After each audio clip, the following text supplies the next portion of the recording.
সালে ব্রিটিশ ভারত ভাগের পর মানচিত্রে যে অদ্ভুত ও ঐতিহাসিক সম্ভাবনা, কিন্তু প্রশ্ন হলো সেটি কিভাবে ঘটল? শান্তিপূর্ণ পথে নাকি একটি ভয়াবহ ও রক্তক্ষয়ী যুদ্ধের মাধ্যমে?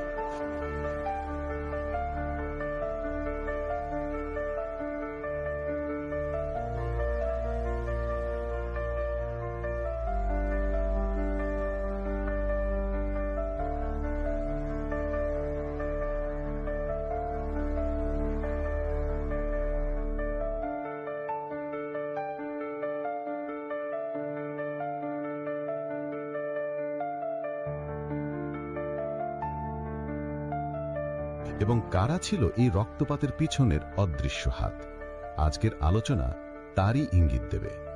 কিন্তু এখানে সবচেয়ে গুরুত্বপূর্ণ প্রশ্ন হলো, এই বিচ্ছিন্নতা কি শান্তিপূর্ণ উপায়ে আলোচনার টেবিলে সমাধান করা যেত না?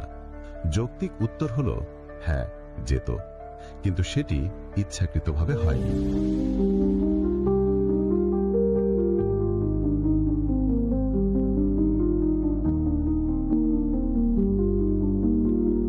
কারণ ভারতের একটি সুস্পষ্ট নথিভুক্ত ভূ রাজনৈতিক স্বার্থ ছিল এই বিভাজনকে রক্তাক্ত, অস্থিতিশীল ও অপরিবর্তনীয় করে তোলা।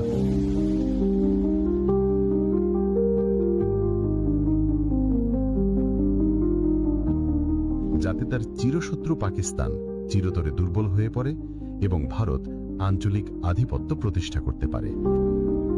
আর এই মিশন বাস্তবায়নের জন্য ভারতের গোয়েন্দা সংস্থা র অর্থাৎ রিসার্চ অ্যান্ড অ্যানালিসিস উইং বেছে নিয়েছিল আওয়ামী লীগ ও তার নেতা শেখ মুজিবুর রহমানকে একটি প্রক্সি হাতিয়ার হিসাবে।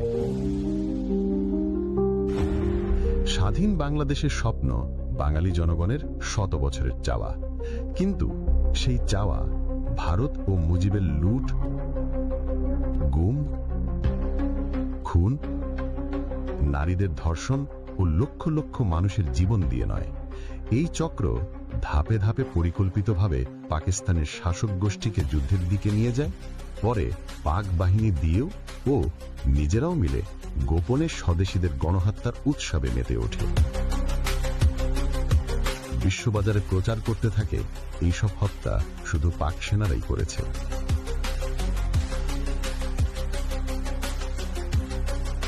ত্রিশ লক্ষ শহীদ হয়েছে, সম্ভ্রম হারিয়েছে 2 লাখ মা বোন। পুরো সংখ্যাটাই ছিল ভুয়া, আওয়ামী রয়ের প্রোপাগান্ডা। এই ভিডিওটি দেখার পর আমরা আপনাকে একটি কাজ করতে বলবো। গুগল করুন, নিজে থেকে গবেষণা করুন।